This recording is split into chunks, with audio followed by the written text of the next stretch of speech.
Il y a un chemin perdu et très étroit. À l'entrée du chemin, il y a une grande route, Flers-Domfront. C'est un chemin que les prêtres utilisent toujours pour leur pèlerinage.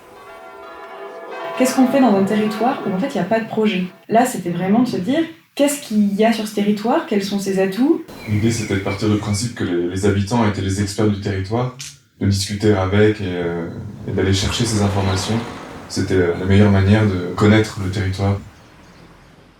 Nous, quand on était jeunes ici, il y avait notre maison, une maison à côté, c'est tout ce qu'il y avait. La fermeture de la mine, j'en ai déménagé les 3/4 des gars de la mine. Il y avait pour la foule, mais ça faisait l'aller-venue, quoi. Et puis il y avait des commerces dans le bourg, là, il y avait pas que de commerce. 14 ans. 14 ans, oui, qu'on est installé. Pour la pâture, il y a 3 hectares, et puis après, on en fauche 8 à peu près. On récolte un maximum de témoignages et des choses qui peuvent vous paraître anodines finalement et presque ordinaires. Nous révéler des choses qu'on ne pourrait pas connaître sans ça. L'idée, c'est plutôt de prendre conscience de ce qu'on a. On travaille sur un atlas des paysages. Allez, c'est parti. On est tous derrière toi. Entre nous, étrangers, et eux, toujours là, c'était juste génial pour nous, quoi. On a appris énormément de choses. Et bah tu sais quoi, ça fait 12 ans bientôt que j'habite là, j'ai découvert la carrière. Ah bon, super. Ah ouais. Quand Clara et Adrien sont arrivés, moi j'ai dit bah voilà, là j'ai 1 heure avec mes 5e. Vous venez avec moi. La classe de 5e C, c'était un très bon échantillon pour parler de la constellation, sachant que chacun habite sur le grand territoire. Ouais. Et nous aussi, ça nous permettait de nous ouvrir les yeux sur des endroits qu'on n'aurait pas regardés.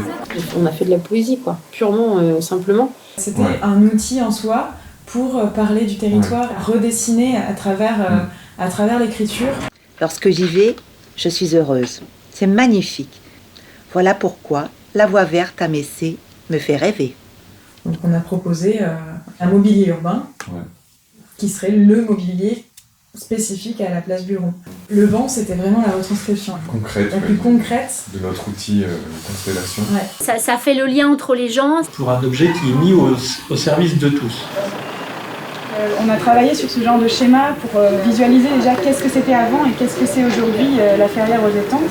Une sorte de carte qui relierait les points qui sont les différents lieux où se trouveraient les histoires.